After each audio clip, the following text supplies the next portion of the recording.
Very good evening, ladies and gentlemen. In this video, I will discuss about India-UK relationship, and I will take you from the past, now the situation in the present, and how this recently free trade agreement and the recent visit of Prime Minister Keir Starmer of UK has the how is the outcomes, and now how is the future outcomes, and basically what is the aspirations of India and UK for upcoming future.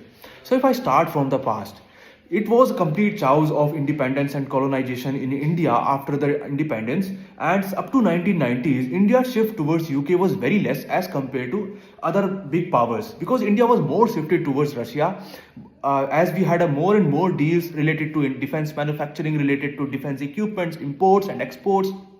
We are more aligned with Russia, but we were not tapped the big potential between India and Western powers. But in 1990s, after the LPG reforms in India, we have realized that we have a great potential with the UK, and therefore the Queen Elizabeth II visit to India in 1997 to commemorate the celebration of 50 years of independence in India was considered as a big change in the relationship. But again, the Labour government came into power in 2010s or 2003 to 2010 in United Kingdom. But that has again started the bitterness between these two nations, because that government highlighted the issues of Kashmir and India and Pakistan relationship at the international level, and it started steaming up in the national interest of India.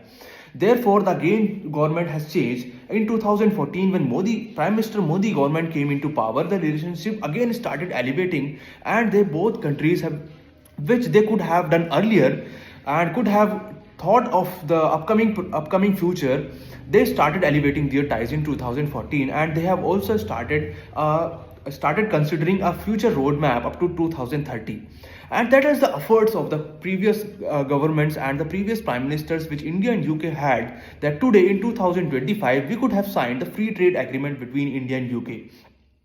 Now, if I talk about the economic benefits of this free trade agreement, yearly or annually, UK will have the benefit of 4 billion rupees per year. At the same time, UK's exports to India will increase by 60%. Meanwhile, India's exports to UK will increase by 25%, will lead to both trades, combined trades, to 25 billion euro in upcoming years, or at the long run.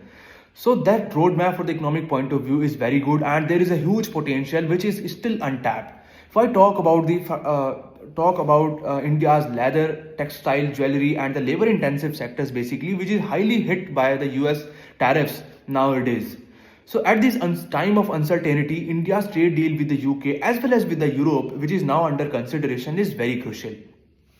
So that basically, as are so many industries and our huge population is employed at such type of labor intensive industries, so their jobs are at stake, their jobs are at risk, and for that we need some innovation led exports to different nations.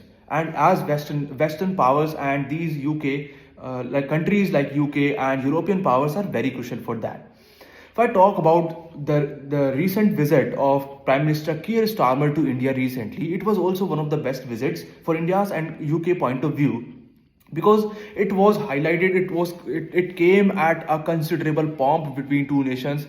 As he was landed, he was welcomed by the Bollywood stars, the cultural relations, and also he was accompanied by his delegations, considering his business delegation as well as education delegations, and these delegations have did some promising approach or promising actions to elevate the ties between two nations. As if I talk about the education point of view, both countries have signed a deal to or given a letter of intent to open a university campus of the UK universities in Bengaluru, and which is the Lancaster universities. For India's point of view related to education and skill, it is very important.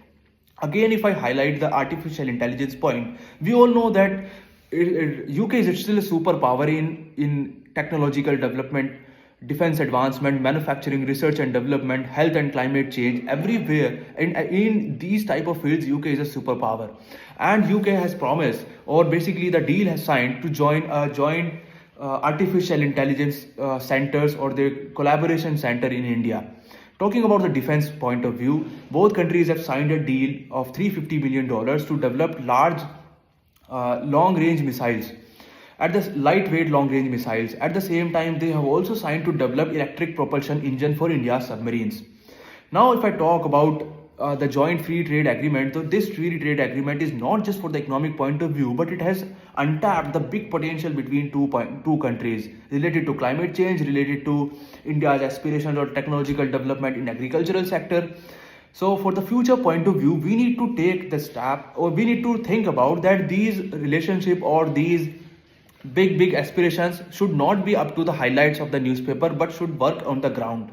And on the ground, India's innovation led exports to UK is very crucial. At the same time, some technological advancement, foreign direct investment, India is also very important. Thank you.